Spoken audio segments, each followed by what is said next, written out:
do you think I'm dangerous? What are you talking about? The way the scientists look at me, I can tell they're afraid. Like I'm the horrible thing from that movie we watched.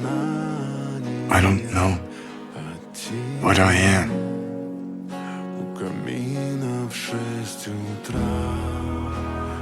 You're my friend. And you can do or be anything you want. Not because of your powers, but because of who you are in here. I don't know what I'd do without you.